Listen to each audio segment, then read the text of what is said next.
A case! A case! My kingdom for a case! A quote from King Henry VIII, 1776.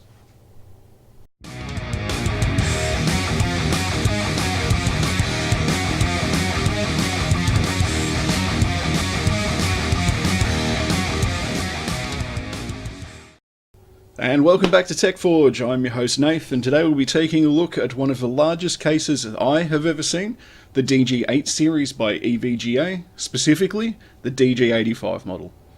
For those not up to speed, this case will be becoming the basis of a custom water cooling loop after the recent failures of my SwiftTech AIO, which was covered in a recent video.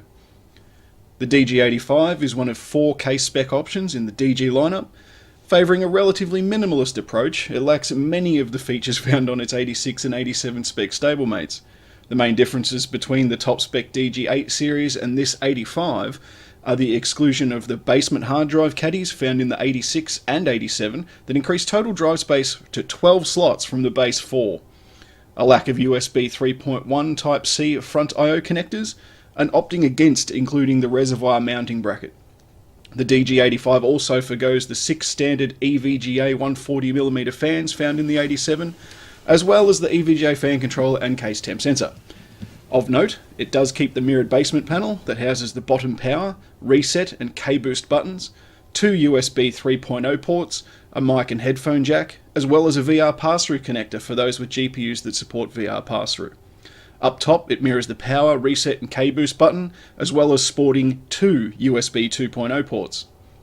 For a case measuring 686mm long, 270mm wide, and 642mm tall, weighing in at 19 kilograms, the DG85 manages to feel quite cramped at times, no thanks to the segmented rear fan section, the raised sidewall covering the basement area, and the EVGA light panel, although the last one is removable, which does help alleviate some of the difficulties.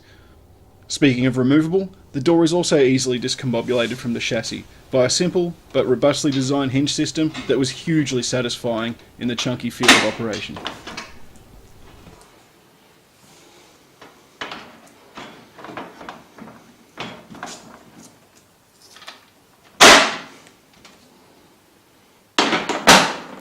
Moving to the back of the case, we find a latched removable rear panel that allows us spacious access to the cable management sections of the DG8 series, in stark contrast to the awkward and cramped opening on the main chamber on the other side.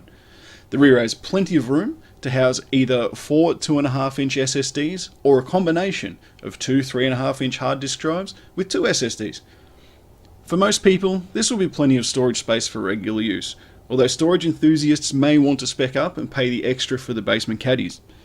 Even though already packed full of cables ranging from the 3-pin system fan headers oddly left over from the 86 and 87 models that come with fan controller, to the HDMI pass-through running from the rear, the DG85 has a stunning amount of room to work with. Cable management grommets are well fitted and optimally placed, even for those wishing to opt for an EATX motherboard. The cooler mounting cutout is of a welcome size and should give immediate access to the mounting solution for any type of motherboard. All in all, even Blind Freddy should not have any difficulty managing cables in the DG85. But what about airflow? What can we expect? Going by the spec sheet, a lot. The DG8 series, whether you go with the base model 84, which is the 85 minus the Perspex window, or the top of the line 87, the case will fit no less than 10 fans of either 120mm or 140mm persuasion. That's 3 in the front, 3 in the top, and 2 in the rear, giving the user a wide range of options when it comes to cooling. In fact, it's the main reason I purchased this case, because the 420mm Alpha Cool Monster Rad at 85mm thick will require a lot of room in the front of the case, especially once fitted with push-pull fans. The spaces on the grille covers are wide and angled such that they will look smaller than they really are.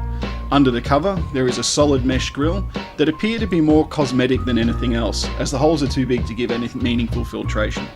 In fact, the only 2 spots a proper dust filter can be located is on the front 3 fans and the PSU cover. A removable dust filter on the top would have been a handy inclusion to allow a reduction of dust accumulation if used as an intake. Wait, what?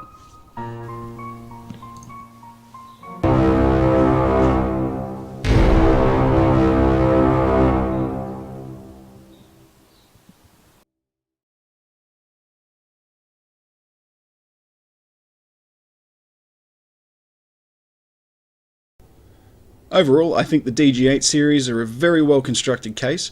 Pick one up physically, you'll find out. Actually, as a case in point, here's a few clips of some of the latch gear and how solid it sounds, let alone feels.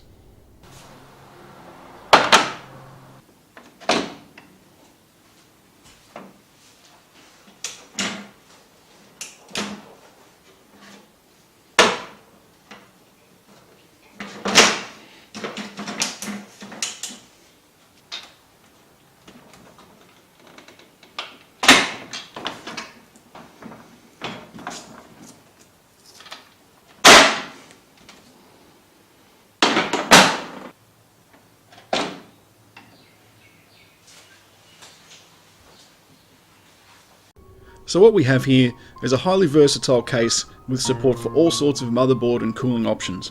It's solid, dependable, and feels like a very well made product. For those of you who don't need the drive caddies, stock fans and fan controller, the DG-85 makes an excellent value proposition, as here in Australia the DG-85 retails for around 185 Australian dollars, while the 87 hits the $280 Australian mark. As a basis for a custom water cooling loop, I'm very much impressed with what EVGA has brought to the table in the DG8 series. That's all we have time for today. I hope you enjoyed the video. Please don't hesitate to drop a response below and subscribe for more content coming soon. I'll catch you in the next one. Take care.